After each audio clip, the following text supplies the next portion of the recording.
Shabbat Shalom, everyone. I hope you've had a great week. This week's Parsha is Vayera. So we continue our story with Avraham Avinu, Abraham, our father. So where we pick up is Avraham is 3 days after his Brit Milah, his circumcision. Avraham is sitting at the front of his house. Okay, so firstly, apparently the third day after the Brit Milah is the most painful for adults. It's a midrashic source. If you have a medical source that can corroborate it, let me know. Avraham is 3 days into a really painful procedure, and he's sitting at the front of his house. I don't know about you, but if I had a really painful procedure, I think I'd be curled up in the back of my house watching TV and eating ice cream. I wouldn't be sitting at the front of my house. So commentary says that Avraham had been sitting. He hadn't been able to do any mitzvot for people in so long because he was, recovering from his injury. He was sitting at the front of his house waiting for people to come by. Finally, 3 people do come by, but it turns out they're not really people. They're angels. They're malachim. God had sent them because he saw that Avraham was so sad after not being able to do mitzvot for so many days. He was sitting there just waiting, like, wonder when anyone will come by so I can do a mitzvah for them. And so God sends 3 angels to do that. Amazing. Avraham is the example of hachnasat orchim, of being welcoming to guests. That's how we learn how to treat guests. So Avraham sees these 3 people wander by, and he scrambles up, of course, I'm sure in pain, 99 years old after a very painful procedure, scrambles up and tells Sarah, go gather our finest flour, let me kill a calf, let me have them all to have calf's tongue. He gives them very fancy meals. Firstly, I want to keep in mind, these are angels. Angels don't need food. Avraham is giving all of his food to angels who don't even need it.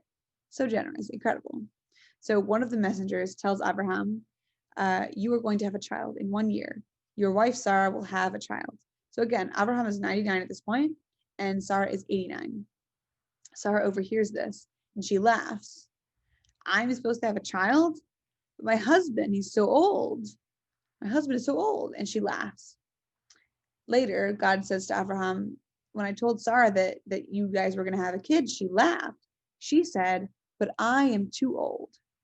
Okay, so notice this. What Sarah actually said was, but Avraham's so old. But when God retold it to Avraham, he said, Sarah said that she is old. Okay, so a little white lie. What's the harm in that? We actually learn a lot about interpersonal relations from this situation. God wants to spare Abraham's feelings and not make him feel like it's his fault that they are barren. That, Abraham's so old, how could they have a child, whatever. It's really interesting that when white lies are acceptable. So that's another thought. When have you told a white lie when it's the nice thing to do? I recently listened to a podcast by Adam Grant called Work Life, and he talks about authenticity. Basically, God is exhibiting the 2 tips that Adam Grant gives about authenticity. The first tip being, authenticity without bounds is irresponsible. Authenticity without bounds meaning anything that you hear, you should say. You should be authentic. You should say what you hear. No, sometimes it's nicer to actually keep those things to yourself. And the second tip is, authenticity without empathy is cruel. Exactly. God was recognizing that Avraham was a person who wants to have a child with a woman that he loves and hasn't been able to. So God uses empathy to be authentic, still saying, Sarah laughed, Sarah did laugh, but not blaming Avraham for it. So those are really, really beautiful things that we learn. So the next thing that happens is the angels get up because they are sent to go see the city of Sodom because God is going to destroy it because it's full of sin and it's terrible. So did you ever learn what was so bad about Sodom and Gomorrah? The big thing about Sodom and Gomorrah that they were not hospitable. They were the opposite of hachnasat orchim, of being generous to guests. There's this horrible story that this girl saw a homeless man and she gave him food, and that the people of Sodom were so angry, they hated people who were generous, that they covered her in honey and let bees sting her to death. Horrible. So the whole thing is that the city of Sodom, the hospitality is outlawed. So the angels go to the city of Sodom and they go to find Lot. And they go and they see Lot, and Lot's like, yes, come in, let me serve you, let me feed you. And Lot's wife, she's not so into the hospitality thing. She's annoyed at Lot because she saw what happened to the girl with the honey and the bees. And so she's like, I don't want any part of this. So what she does, she's clever. She goes to the neighbors and she says, hey, do you guys have any extra salt? And they're like, yeah, why? She's like, oh, no reason. What she's doing is hinting that, oh, do you have salt because I have guests? I'm being hospitable. It's illegal in this city. You know that, right? That's what her subtext is. So the people next door know that she has a guest now. So that's how this whole swarm of people swarms outside of Lot's house, because they hear that there are guests there. And a whole number of things happen. But long story short, the city is going to be destroyed. Even though Abraham finds out about this and says, but God, how can you destroy this whole city? What if there's 50 righteous men? What if there's 45? What if there's 40? What if there's 30? What if there's 20? What if there's 10 righteous men? How can you destroy the city? Abraham is so sad. He asks God 6 times, questioning, why should you destroy the city? Even so, even 10 righteous men aren't found. So the city is destroyed. Lot and his family are running out. God tells them, do not turn back. Do not look at the suffering of the city. And Lot's wife does turn around. And she's turned famously into a pillar of salt. Why? Because she sinned with salt. And therefore she was turned into salt. I learned this last year.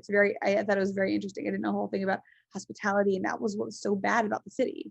Which again is interesting, because to have this juxtaposed next to Abraham, who wrestles up in pain to serve people, versus the city of Sodom, which is against hospitality. Very interesting. So many years pass. Yitzchak, the son of Abraham and Sarah, is born.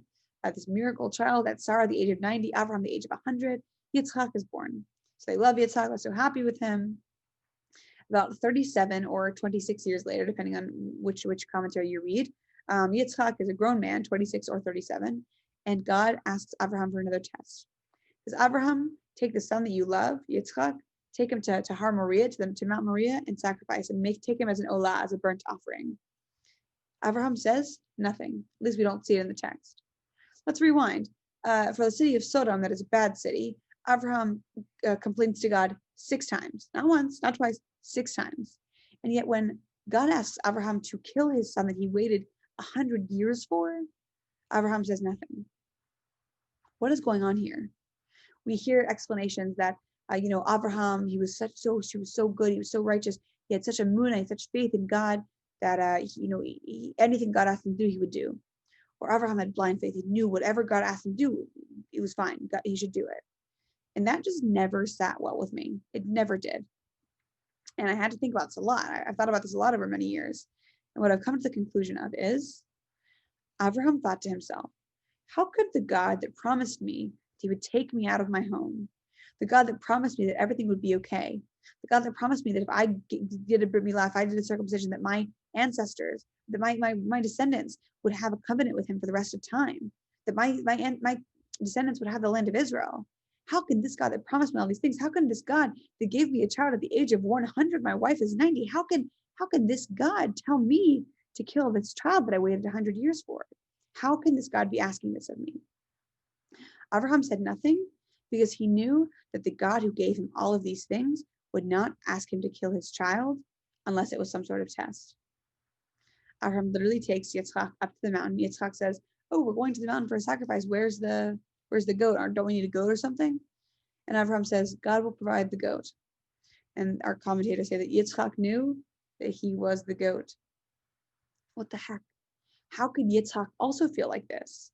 How could Yitzchak be like, yeah, I'm 27 years old, I'm 37 years old.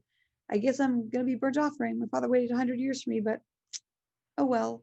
Of course not. Yitzchak had the same kind of emunah. Yitzchak recognized that the father, who was 137 or 126 at this point, the mother, that's 116 or 126 at this point, that how can this be possible, that this God has been so good to them, this God who's provided them with so much, would then ask him to be a sacrifice? And of course, Yitzchak knew that Abraham would do nothing unless God asked him to. So it's not that they had such blind faith that anything God asked them to do, they would do. It was that they recognized that the God that they knew, the God that had watched over them and kept them for so long, would not ask them to do such a horrible thing. And the thing that I think of when I think of this is Gam Zu Latova. This too is for the good. It was good in the past. God helped me out in the past. It's tough right now, but I know that it'll be okay in the future because I know how God has been. And it's a really important thing for us to keep in mind. Next time you have a struggle, think Gam Zu Latova. The things in the past, they worked out, I'm here. The things in the future, we'll see. It's a really, really interesting thing to think about. And that it's hard to associate it with the binding of Isaac, but that's how I see it now. And I hope that is meaningful to you too. Shabbat Shalom.